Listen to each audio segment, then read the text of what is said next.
मध्य वर्ग पर विशेष ध्यान देते हुए वैयक्तिक आयकर सुधार। विकसित भारत की ओर हमारी यात्रा में लोकतंत्र, जननांगिकी और मांग हमारे मुख्य सहायक स्तंभ हैं। मध्य वर्ग भारत के विकास के लिए शक्ति प्रदान करता है। प्रधानमंत्री मोदी जी के नेतृत्व में सरकार ने राष्ट्र निर्माण में मध्य वर्ग की सराहनीय ऊर्जा और क्षमता में हमेशा विश्वास जताया है।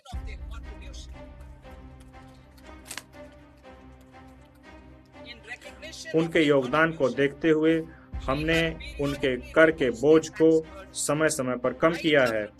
2014 के बाद तुरंत शून्य कर स्लैब को बढ़ाकर 2.5 लाख कर दिया गया था, जिसे 2019 में बढ़ाकर 5 लाख कर दिया गया, 2023 में 7 लाख कर दिया गया।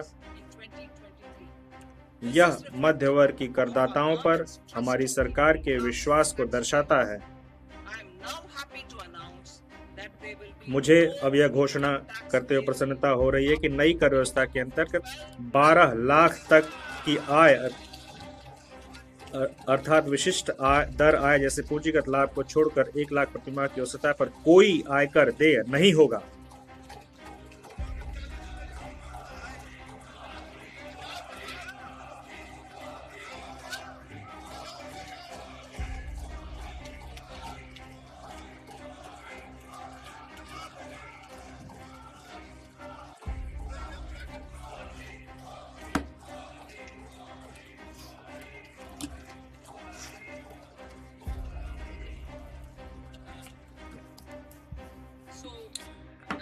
अतः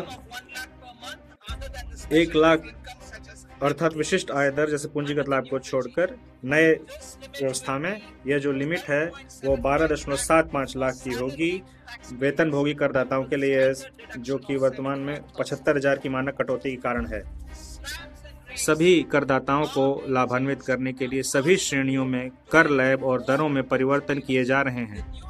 यह नई संरचना मध्य वर्ग के करों को काफी कम करेगी और घरेलू उपभोग, बचत और निवेश को बढ़ावा देने के लिए उनके पास अधिक धनराशि उपलब्ध होगी।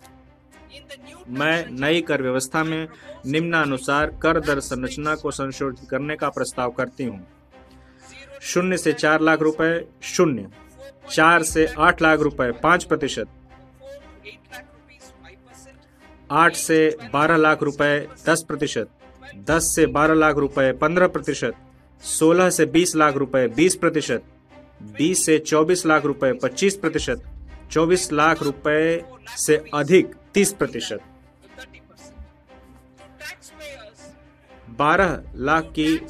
12 लाख तक की आय वाले करदाताओं के लिए विशिष्ट आय दर को छोड़कर जैसे कैपिटल गेन स्लैब, मैं फिर से पढ़ती हूँ, 12 लाख तक की आय वाले करदाताओं के लिए विशिष्ट आय दर को छोड़कर जैसे कैपिटल गेन, जो स्लैब दर में कटौती के कारण होने वाले लाभ के अलावा कर में छूट इस ढंग से प्रदान की जा रही है कि उनके द्वारा कर का कोई भुगतान नहीं किया जाएगा।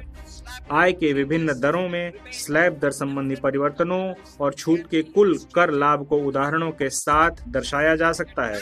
नई कर व्यवस्था में 12 लाख की आय वाले करदाता को कर में 80,000 रुपए का लाभ होगा, जो कि पुरानी कर दरों के अनुसार उसके देय कर का 100% होगा।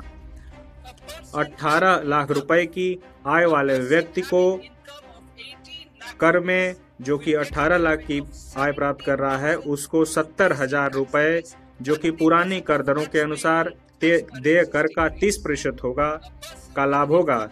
जो 25 लाख की आय वाले व्यक्ति को 1,10,000 रुपए, जो कि पुरानी कर दरों के अनुसार 25% का होगा, का लाभ होगा। मेरे कर प्रस्तावों के प्रस्ताव अनुलग्नक में दिए गए हैं। इन प्रस्तावों के परिणाम स्वरूप प्रत्यक्ष करों में लगभग 1 लाख करोड़ और प्रत्यक्ष कर में और अप्रत्यक्ष करों में लगभग 2600 करोड़ का परित्याग होगा। माननीय अध्यक्ष महोदय, इसके साथ ही मैं इस बजट को सदन के सम्मुख रखती हूँ। जय हिंद।